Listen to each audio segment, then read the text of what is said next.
Dom Afonso III, a quem chamaram o Bolonhês, era filho de Dom Afonso II e de Dona Urraca de Castela. Nasceu em Coimbra em 5 de maio de 1210. Faleceu em Alcobaça em 16 de fevereiro de 1279 e ali está sepultado. Foi visitador, curador e defensor do reino em 1246 e rei de Portugal em 1248 por deposição do seu irmão Dom Sancho II. Foi o homem que trouxe para Lisboa, a capital do reino, o que prova a extraordinária importância que já começava a ter o comércio marítimo. Foi também o primeiro monarca moderno. Talvez que o seu profundo contacto com uma Europa mais culta e mais evoluída do que Portugal o tenha levado a procurar puxar Portugal para o nível dessa mesma Europa. Conseguiu pela educação extraordinária que deu ao seu filho, o futuro rei, Dom Dinis. Foi ele o conquistador final do Algarve e foi ele também quem soube, teve força e talento para bater o pé à toda poderosa Castela de Afonso X.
A 4 de janeiro de 1248, Dom Afonso III subiu ao trono.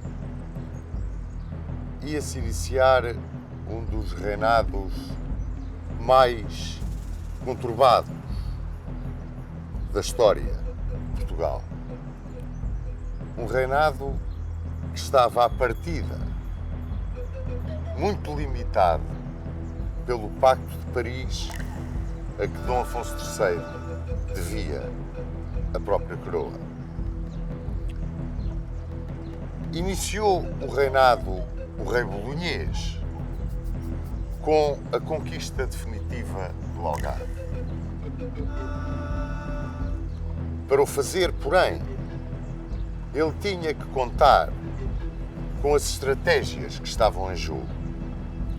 A sua, de rapidamente chegar à costa atlântica e ao sul do Algarve.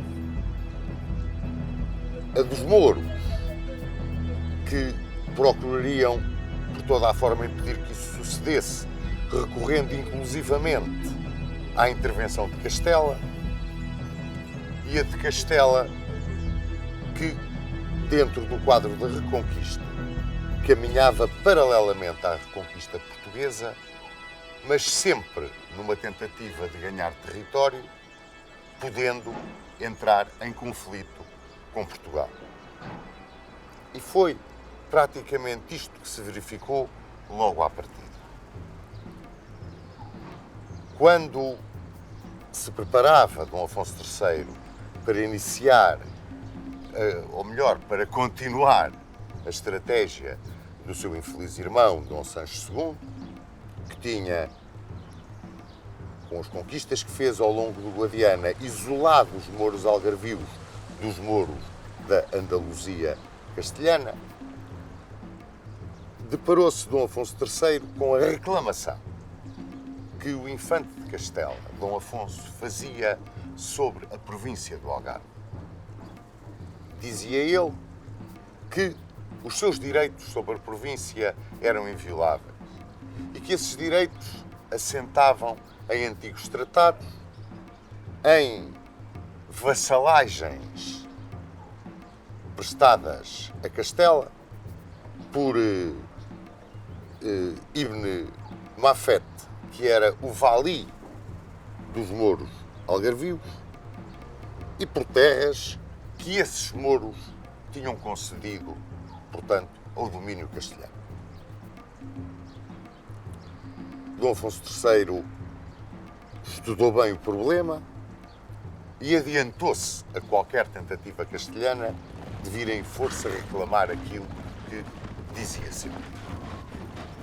Convém acrescentar que tudo isto, sobretudo a posição assumida pelo infante castelhano, assentava num certo ajuste de contas que o infante Afonso de Castela queria ter com o rei português. E isto muito motivado pela derrota de Afonso de Castela quando aqui veio a Portugal em socorro de Dom Sancho II durante a Guerra Civil. Ele nunca esqueceu essa derrota e queria ajustar as contas. Logo em março de 1249, Dom Afonso III lança-se na conquista definitiva do Algarve. Cai Faro, Borges, Albufeira, Silves, a pérola do Xenxir, rende-se sem combate. Distinguem-se nesta campanha a Ordem de Calatrava, a Ordem de Santiago de Espada, de que era mestre Dom Paio Pérez Correia, foi um dos grandes heróis do fim da reconquista cristã do território português, na Península, e grandes doações são feitas à Ordem de Santiago de Espada. Por um lado, porque eles realmente foram a mola real das ações militares neste fim da conquista do território português. E, por outro lado, pelo apoio que Dom Paio Pérez Correia tinha dado a Dom Afonso III na questão com Dom Sancho II e até porque, inicialmente, quando começaram a suceder os diferendos com Castela, ele tinha tomado uma posição pró-castelhana. No entanto, todas essas doações e essas mercês que foram feitas, depois, na altura do conflito que opôs Dom Afonso III ao clero para a centralização do poder real, todas essas doações, como eu disse, iriam ser contestadas por Dom Afonso III, fundamentalmente no que dizia respeito a Tavira, Cacela e Castro Marinho. Nesta altura, o infante Dom Afonso de Castela, rodeando-se de nobres portugueses que estavam exilados em Castela e que eram partidários de Dom Sancho II, ameaça com uma invasão do território português. O rei de Portugal apresenta as suas reclamações ao pai do infante, Dom Fernando III de Castela, o conquistador de Sevilha, Dom Fernando Santo, e consegue-se acalmar um pouco a situação entre o infante de Castela e o rei de Portugal, e o infante de Castela aceita uma trégua. E em 1250, com essa trégua em vigor, Dom Afonso III reúne cortes. São umas cortes extraordinariamente importantes. São as cortes de Guimarães, de 1250. Primeiro, porque pensamos que nessas cortes foi onde pela primeira vez apareceram os representantes dos concelhos, o braço popular da nação portuguesa.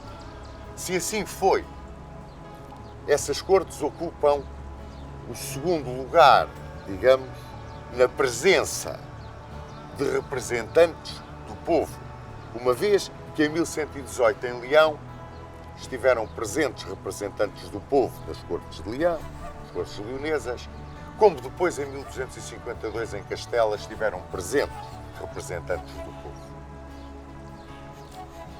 Mas, dando grande importância a estas cortes, elas marcam, por assim dizer, o início do choque entre o rei de Portugal e o clero. Aquilo que nós podemos chamar a tentativa de Dom Afonso III contornar o Pacto de Paris e a tentativa do clero de impor o Pacto de Paris. Representam o clero e o seu protesto contra a tentativa de contornar o Pacto de Paris, os bispos da Guarda, Coimbra e do Porto. E reclamam eles contra a atividade dos meirinhos, os representantes do rei,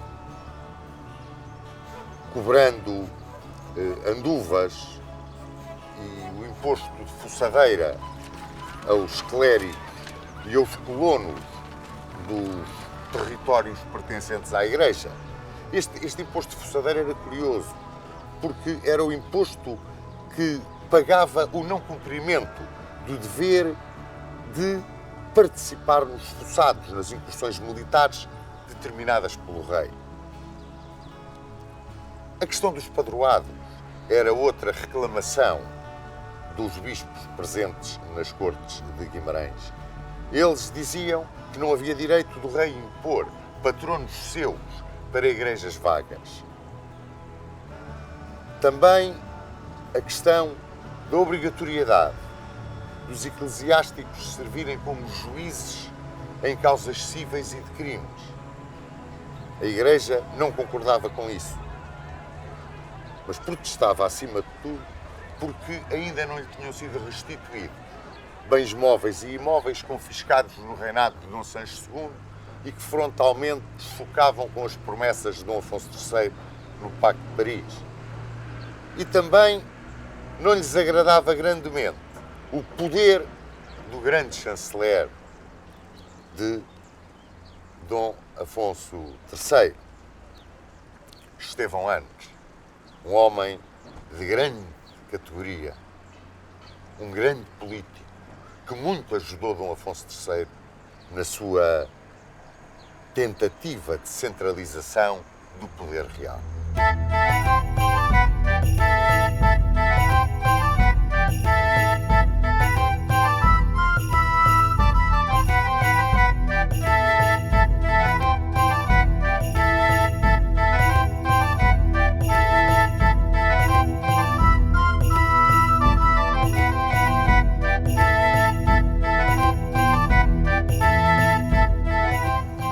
Dom Afonso III reagiu de forma violenta a todas estas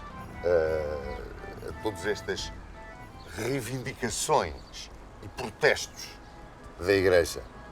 Abriu-se ali um conflito e eu penso que nesta altura Dom Afonso III começou a amadurecer a ideia de inquirir de onde é que tinham vindo os bens da Igreja e como. Ao cabo e ao resto, mais sabia ele. Mas talvez tenha nascido aqui a ideia de seguir a política paterna das inquirições. Em 1251, aproveitando este dissídio que aparecia entre o rei e a Igreja, esta fraqueza da posição régia, Afonso de Castela, agora Afonso X, por morte de seu pai, sentado no trono de Castela, foi um rei extraordinário dos castelhanos, tão grande que lhe deram o cognome do Sábio. Afonso, o Sábio, invade Portugal. E, em retaliação, Dom Afonso III invade a Andaluzia. Durante 1251 e 1252 trava-se uma guerra entre Portugal e Castela. E essa guerra não nos é favorável. Mas, em 1252, Afonso X abraça a ideia de passar a África em cruzado. O Papa apoia a ideia, aplaude-a, incentiva e atua como mediador entre Portugal e Castela para estabelecer a paz. E essa paz efetiva-se em Chaves em 1253. E essa paz de Chaves é uma paz muito importante. Põe fim ao conflito e nas suas cláusulas estão o casamento de Dom Afonso III com Dona Beatriz, filha de uma das amantes de Afonso X, Maria de Guilherme e Guzmán. A Dona Beatriz era uma criança na altura. Ela tinha cerca de menos 40 anos do que o futuro marido. Mas mais, é que o primeiro filho desse casamento, quando tivesse 7 anos, herdaria o Algarve e as praças de Moura, Serpa, Arronches e Aracena, que tinham sido perdidos na guerra de 1251-1252. É claro, aquilo que Dom Afonso III tinha herdado do governo ou desgoverno de Dom Sancho II, o estado em que se encontrava o reino, sobretudo a posse de terras, dos bens, entregues, por assim dizer, ao desbarato, à nobreza e ao clero, fundamentalmente, ao clero, tinham originado uma gravíssima crise económica e essa crise económica tinha-se refletido no disparar dos preços dos géneros de primeira necessidade, dos géneros alimentares. E Dom Afonso III estabelece a lei do tabelamento para acorrer a esse disparar do preço dos géneros e aplicou aqui a almotaçaria. Era um velho direito municipal que visava a fiscalização dos preços, da qualidade e do peso dos géneros e ainda a sua distribuição em tempos de crise. Mas foi mais longe. Proibiu a exportação de cereais e de metais preciosos. Há aqui uma nítida tentativa de reorganizar o reino e, sobretudo, de um apoio à classe mais desfavorecida, ao terceiro Estado, ao povo. No início, portanto, da sua grande atividade, foi uma atividade extraordinária de administrador, Dom Afonso III abriu a sua política de concessão de forais numa tentativa de agarrar à terra e povoar o reino nas partes que ainda estavam por povoar ou que tinham um povoamento muito débil. Mas toda esta política, neste ano de 1253, para além da lei do tabelamento, para além da sua tentativa de agarrar à terra através do povoamento, os portugueses combatiam e amanhavam a terra. Extraordinário. Combatiam e amanhavam. Era uma nação em armas, mas devotada também à tentativa de que a terra produzisse riqueza. É uma das grandes características da reconquista cristã no território português. É essa tentativa de que os defensores são ao mesmo tempo os lavradores. Portanto, eles olhavam para além da fronteira como para estranhos. Dentro do território, aquilo era seu. E o senhor rei era como pai que os protegia.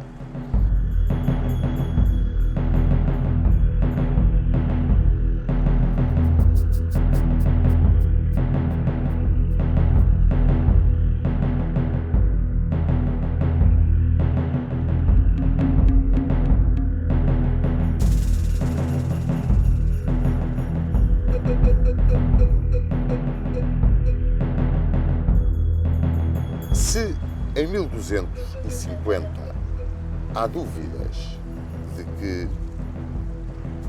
poucas, de que os representantes do terceiro Estado estivessem presentes nas cortes.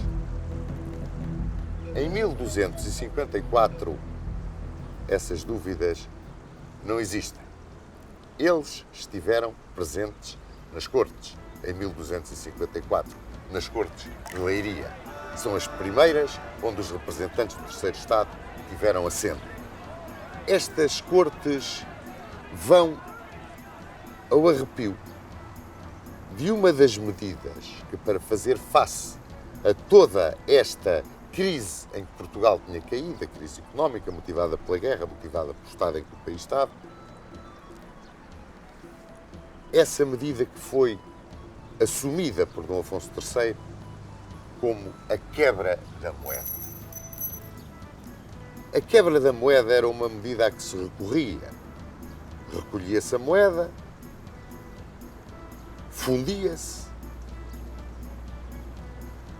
aumentava-se o teor da liga, diminuindo o valor da prata, e depois a moeda era posta novamente a circular.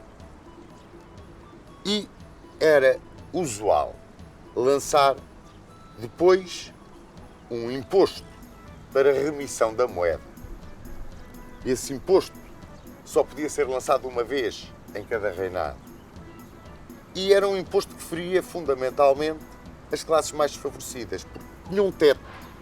Ninguém pagava mais do que 3 libras. Só que o imposto era progressivo. Quem tivesse de 10 a 20 libras pagava meia libra. Quem tivesse de 20 a 100 pagava 1 libra. E quem tivesse de 100 a 1000 pagava 3 libras. E por aí acima, mas só as 3 libras era o teto. De maneira que as classes mais desfavorecidas era quem tinha que pagar, por assim dizer, o peso deste imposto. Uma vez que os ricos e poderosos, para eles, as 3 libras praticamente não eram nada. Então, quando nas cortes de Leiria Dom Afonso III apresenta a necessidade de quebrar a moeda, os representantes dos concelhos e alguns representantes da nobreza vieram com uma contraproposta. Era a compra da moeda. E a compra da moeda era uma contribuição geral e voluntária para indemnizar o rei por não quebrar a moeda. Rocha Martins diz na sua história que nas cortes de Leiria se decidiu deixar o ludíbrio e avançar para o fomento. E é precisamente isso que vai suceder, porque depois de muitas discussões apresentaram a proposta de fomentar, incrementar o comércio. E as maneiras escolhidas, tanto quanto se calcula, uma vez que não houve leis, ou não se conhecem leis saídas dessas cortes de Leiria, bateram algumas áreas essas medidas. As feiras e as vendas, o incrementar das feiras e das vendas, que depois realmente teve a sua grande explosão entre 1269 e 1274. O início da atividade de fomento da Marinha Mercante. Reflete-se este início da atividade de fomento da Marinha Mercante quando, em 1255, aparecem em documentos pela primeira vez a palavra caravela. A mudança da capital de Coimbra para Lisboa é pôr o peso da máquina produtiva do país na burguesia e abrir o Porto de Lisboa ao comércio. O problema da criação das vendas. As vendas de mercados que existiam nas cidades eram muito poucos e eram uma propriedade régia, pois o rei faz essa concessão. Tudo isto que sucede nas cortes de Leiria é uma marca da tentativa do rei de se apoiar no braço popular para poder enfrentar a luta com o clero e a nobreza, que eram, por assim dizer, os donos do reino. Eram, por assim dizer, os donos do reino. Na sua tentativa de centralização do poder, extraordinariamente apoiado, como vos disse, por Estevão Ares. Depois destas cortes de Leiria, é claro que o clero quis vir novamente à liça com o Pacto de Paris. E é o Bispo do Porto quem vem à liça com o Pacto de Paris e usa as mercadorias do Douro e o local de desembarque dessas mercadorias e, portanto, o pagamento de direitos para despoltar a crise. O Bispo do Porto queria que as mercadorias do Douro fossem desembarcadas na sua margem, na margem do Burgo, porque ele era o senhor, e que aí se pagassem os direitos. E o rei não. O rei queria que se desembarcassem na outra margem, que era do rei, e aí se pagassem os direitos. E o povo e os burgueses do Porto tiveram aqui uma atitude inequívoca. Apoiaram completamente o rei e criaram grandes tumultos. Houve grandes desordens. E o rei e os barões que o apoiavam tiveram uma intervenção radical. Cercaram o Burgo, entraram no Porto, obrigaram ao pagamento de 6.500 libras para cobrir as despesas, os estragos causados por toda aquela arruaça e exigiram a entrega da chave do castelo. Isto significava tirar soberania ao prelado. Tirar-lhe a soberania ao prelado, Dom Julião era poderosíssimo. E o alcaide, que não quis quebrar o seu juramento de fidelidade ao bispo, foi pôr a chave em cima do altar da Sé, desafiando o rei e os seus barões a irem buscar a chave em cima do altar. Houve queixas ao Papa, o conflito agravou-se e em 1255, por um motivo que não tinha nada a ver diretamente com o Pacto de Paris, a Igreja pagou-se com Dom Afonso III. E isto porque em 1255 cumpriu-se o que estava acordado na Paz de Chaves. Dom Afonso III casa com Dona Beatriz, a filha bastarda de Afonso X. Dona Matilde de Bolonha, que era mulher de Dom Afonso III, ainda estava viva, estava em Bolonha. E foi ao Papa, Alexandre IV, suplicar pela prevalência do seu matrimónio. Era lógico. E o Papa não teve com meias medidas. Já com os ouvidos cheios das queixas que chegavam de Portugal, excomungou o rei e interditou o reino e encarregou o arcebispo de Compostela de impedir esse casamento. Entre outras razões, porque era bigamia e depois porque era um casamento contra a natura. A noiva era quase de 40 anos, como vos disse, mais jovem do que o noivo. Mas aqui, a capacidade diplomática de Dom Afonso III e daqueles do seu círculo mais íntimo, que o apoiavam, foi excepcional. Alegavam que a noiva ainda era muito jovem, que aquilo era quase um ato político, era quase um ato de sobrevivência do Estado perante a força de Castela. E levaram 4 anos a tratar deste assunto. Foram 4 anos que tiveram uma ótima conclusão para Dom Afonso III. Morreu Dona Matilde de Bolonha, que era viúva, como se lembram, de Filipe o Crespo, condessa de Bolonha. E Dom Afonso III ficou livre para consumar o seu casamento com Dona Beatriz. Apresentaram-se todos os argumentos ao Papa, era agora Urbano IV, e Urbano IV levantou o interdito ao rei. Mas, logo a seguir, e é curioso como Dom Afonso III atua diplomaticamente e na política interna e na sua política externa, mesmo a de força. Ele procura manter um equilíbrio e, no momento certo, ou que ele julgava certo, atuar. E em 1258 lança as Inquirições. Faz Inquirições Gerais em que, acima de tudo, vai mandar investigar a legitimidade de bens da Igreja e da parte da nobreza que apoiava a Igreja.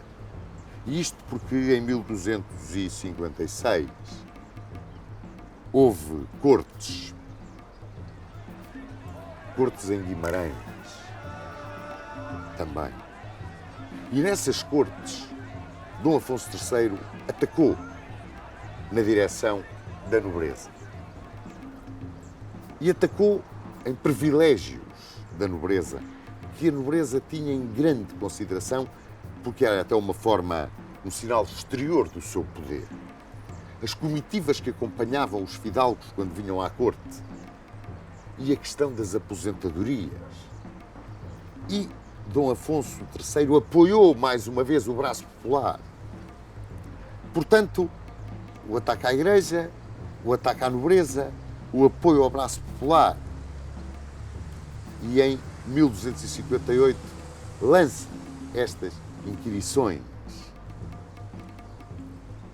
Bom, mas em 1261, reparem bem, ele reúne novamente cortes, as cortes de Coimbra. E nestas cortes de Coimbra consegue que lhe seja reconhecido o direito de lançar um imposto sobre os rendimentos. E vejam quem é que ele vai isentar do pagamento desse imposto. Os bispos, os cônegos, os mestres das ordens militares e os cavaleiros. Portanto, reparem este equilíbrio da sua política. É realmente extraordinário. Por isso, há quem lhe chame e quem o considere o primeiro monarca europeu. Em 1261, nasce Dom Dinis. Do casamento de Dom Afonso III com Dona Beatriz, tinha havido primeiro um menino que morreu em criança, morreu muito jovem, depois Dona Branca e depois Dom Dinis. Dom Dinis foi a grande herança que Dom Afonso III legou a Portugal. Um homem magnificamente preparado, quer pelo pai, quer por Aymeric de Braga, o sábio francês que foi o seu educador.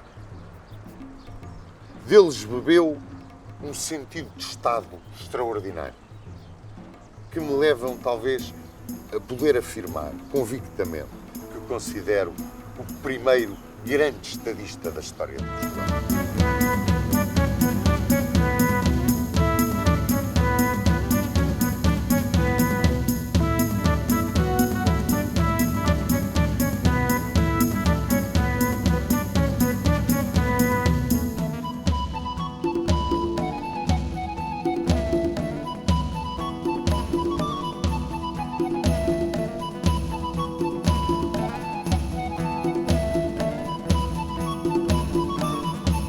A Dom Dinis decidiu Afonso X ceder o Algarve, aceitar as reivindicações de Dom Afonso III, o mediador dessa guerra que o opôs a Jaime II de Aragão e até internamente ao seu filho, o infante Dom Henrique, e que foi tão bem resolvida por Dom Afonso III e por Dom Pai Pérez Correia. Mas a cedência do Algarve era feita segundo condições. Era sujeita, portanto, a condições que tornavam o Algarve num feudo do rei castelhano. Repara, só ele, Afonso X, podia distribuir terras e forais. E só ele, Afonso X, podia julgar as apelações dos magistrados, ou seja, detinha o poder supremo de resolver juridicamente as questões que surgissem no Algarve. Dom Afonso III aceitou e, pois, costuma dizer que remete TV.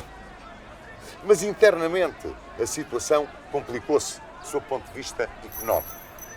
E complicou-se ao ponto de, desta vez, em 1263, Dom Afonso III ter mesmo de recorrer à quebra da moeda e quebrou-a em mais de um quarto do seu valor. E em 1265 completou essa medida de socorro à situação económica com o lançamento de um empréstimo geral, que acabou por ser um imposto extraordinário, porque nunca foi reembolsado. Os empréstimos eram reembolsados. Portanto, fazia-se o empréstimo, os contribuintes pagavam o empréstimo e depois eram reembolsados, e havia várias formas de fazer esse reembolso. Mas este empréstimo extraordinário, que afinal de contas, geral, que ele pediu, acabou por ser um imposto extraordinário. Em 1267, porém, clarificou-se muito a situação na Península. Afonso X quis novamente abraçar a ideia da cruzada em África. O Papa apoiou essa ideia e autorizou o levantamento das rendas eclesiásticas em Castela e em Portugal, isentando o rei de Portugal dessa medida se ele continuasse nas suas campanhas contra os mouros ou se juntasse à expedição de Afonso X ao norte da África. Dom Afonso III não estava em condições de o fazer, nem de combater os mouros, porque naquilo que era o território português ele já não era um inimigo.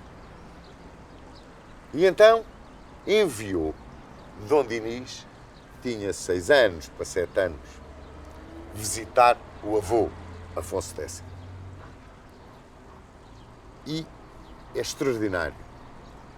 Afonso X, de tal maneira, adorou o neto, de tal maneira deve ter visto no neto um homem de uma extraordinária capacidade. Naquele miúdo estava um estadista, naquele miúdo estava um homem superior que se rendeu ao neto e cede definitivamente e sem condições a Dom Dinis a posse do Algarve. E assina-se em Badajoz o tratado em que se marca a fronteira da confluência do Caia pelo Guadiana até à Foz do Guadiana, o Algarve para Portugal, Aracena para Castela. Da Paz de Chaves ficávamos com Moura, Serpa e Arroz.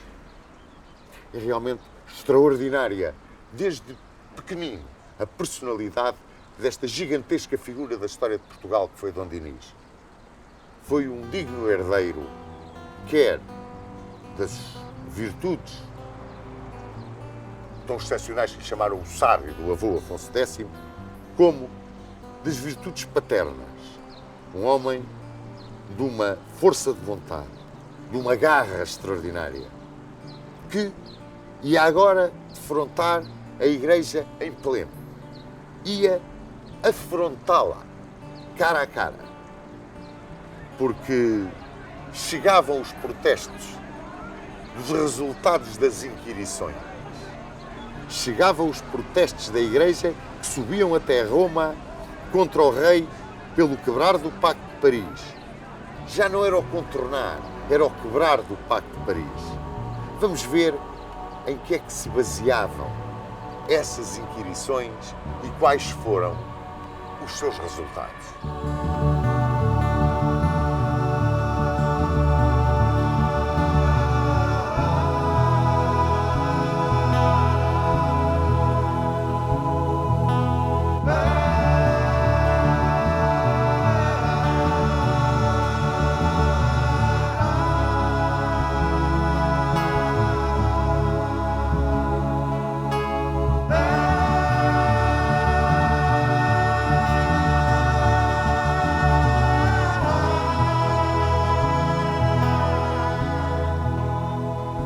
Dom Afonso III utilizou os 12 últimos anos do seu reinado na implementação de uma política de fomento da riqueza, de centralização do poder real e de reorganização do aparelho do Estado. Tudo isto apontado à prosperidade de Portugal. Uma vez consolidada a fronteira sul do reino, mais ou menos apaziguadas as relações com Castela, Dom Afonso III decidiu executar a política fiscal de seu pai, Dom Afonso II. E para isso ordenou novas inquirições. Melhor do que ninguém, ele sabia como os seus partidários, durante o tumultuoso tempo que antecedeu a deposição de Dom Sancho II, se tinham apropriado indevidamente dos bens dos vencidos. E desses seus partidários, fossem eles fidalgos, fossem eles membros do clero, de uma forma geral as pessoas gradas dos burgos, roubaram, por assim dizer, aquilo que pertencia aos partidários do rei deposto.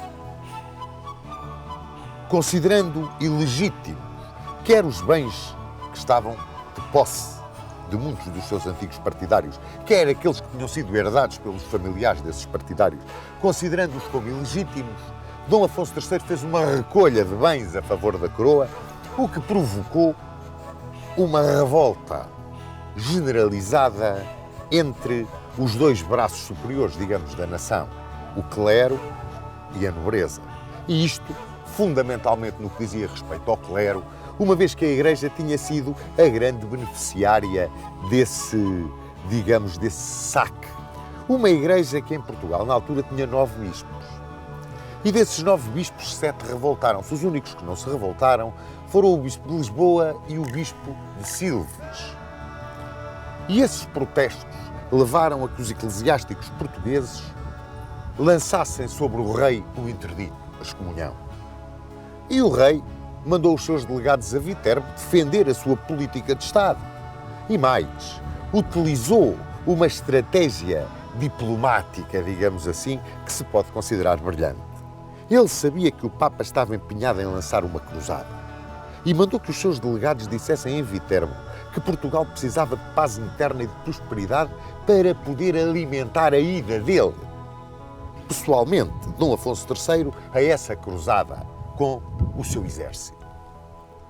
É claro que do Papa vieram, além de indulgências, a suspensão imediata do interdito e a autorização para que fossem feitas as inquirições e aplicadas as sanções devidas a quem não tinha legitimidade sobre os bens, sobretudo pertencentes à coroa, de que estava de posse.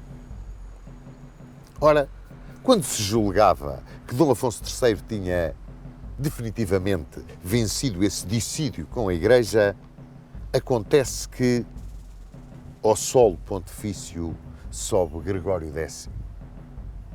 E Gregório X imediatamente fez lembrar a Dom Afonso III as promessas que o então Conde de Bolonha tinha feito no Pacto de Paris, ao qual devia a subida ao trono.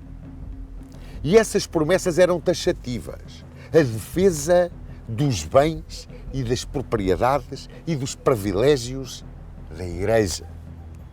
E desde que a Igreja era a principal vítima das inquirições, o rei que se cuidasse e devolvesse à Igreja aquilo que lhe tinha retirado.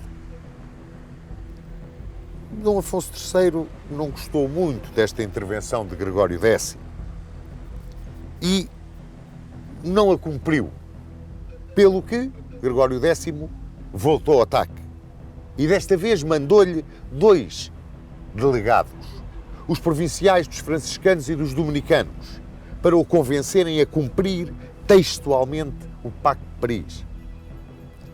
E para enganar os delegados do Papa, porque foi para os enganar, Dom Afonso III reuniu cortes em Santarém para que os procuradores dos concelhos dessem o apoio às decisões régias no que dizia respeito às inquirições e à centralização do poder real que na realidade estava por trás delas.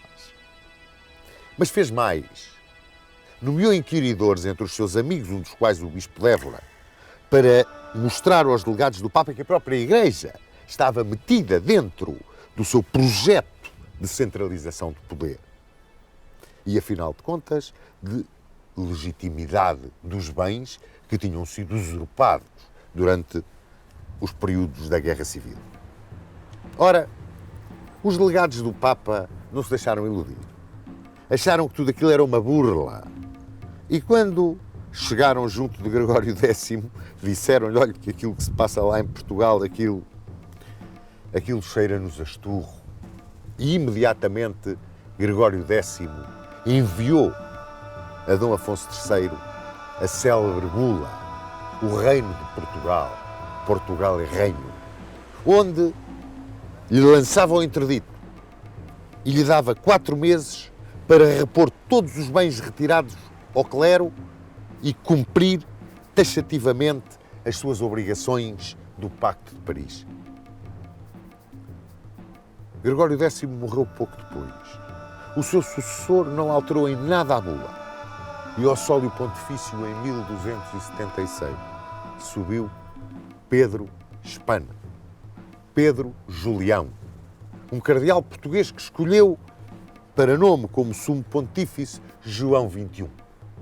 Este homem, nascido em Lisboa, filho de um médico, quis ser médico, estudou em Montpellier, desempenhou vários cargos eclesiásticos. Entre eles, o de prior de Mafra, aqui, a igreja de Santo André de Mafra, onde ele foi prior. Foi arcebispo de Braga. Era um homem de uma extrema bondade, extraordinariamente inteligente, extraordinariamente culto, um homem avançado em relação ao seu tempo. Muito devedor a Dom Afonso III de amizade, favores, proteção. Mas a verdade é que nem isso o levou a alterar a bula de Gregório X. Tal era o prestígio de Gregório X e tal era a força da Igreja, sobretudo nos enfrentamentos com o poder real. Ora, Dom Afonso III, por esta altura, adoeceu de tal forma gravemente que não chegou a tomar conhecimento da morte de João XXI.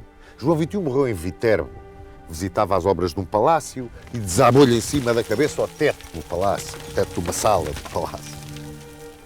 Ora, ao sentir aproximar-se a morte, aquela mentalidade medieval, no medo das penas do inferno, era uma das grandes armas da Igreja, do seu poder espiritual. Dom Afonso III teve a mesma reação do pai, apavorou-se perante a morte e abdicou de todas as suas pretensões, de todas as suas estratégias, pode-se dizer, da materialização de todos os seus sonhos em favor do poder da Igreja. Foi uma vitória estrondosa da Igreja, de que o rei fez participar o seu herdeiro e sucessor, o futuro rei Dom Dinis. Morreu em 16 de fevereiro de 1279 e repousa no mosteiro de Alcobaça. Foi, talvez, o primeiro europeu que nós tivemos na chefia do Estado português. Foi um homem de uma extraordinária visão. Podemos dizer que subiu ao trono de uma forma pouco digna, ou pelo menos pouco digna de um cavaleiro da sua formação. Acabou por ser um monarca de uma verticalidade e de uma força extraordinária no sentido da centralização do poder real, no sentido do fomento da riqueza, o comércio marítimo com a Flandres e a França, a educação, a própria agricultura, a reestruturação do exército, fundamentalmente da modernização de Portugal, no aproximar dessa Europa de que Portugal se encontrava tão distante. Deixou um reino forte, reorganizado, próspero, senhor de si próprio. E deixou a um monarca que, seguindo-lhe a política, seguindo-lhe os sonhos e até as ambições, se tornou no primeiro verdadeiro chefe de Estado que tivemos em Portugal.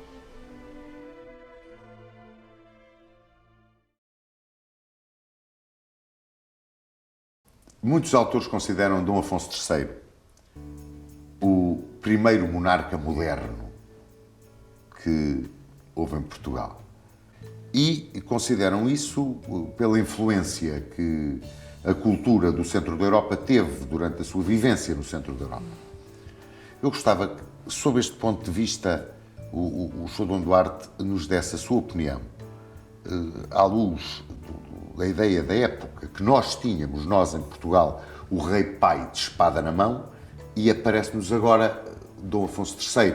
Era um homem culto, que tinha já uma visão, uma experiência de como é que funcionavam outros reinos na sua época.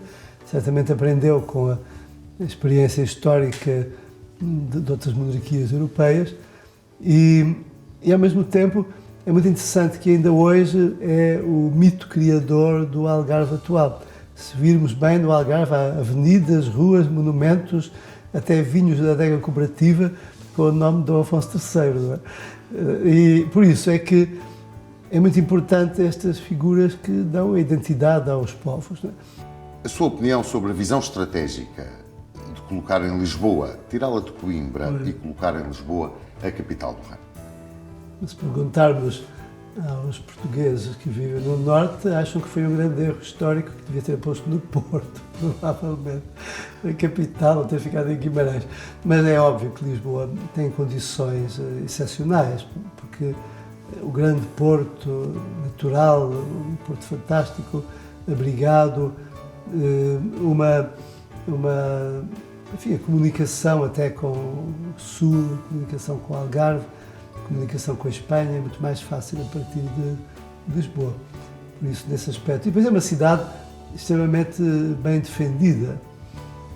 De facto, eu acho que Lisboa nunca foi conquistada. Dom Afonso Henriques conquistou e a partir daí ninguém mais a conquistou.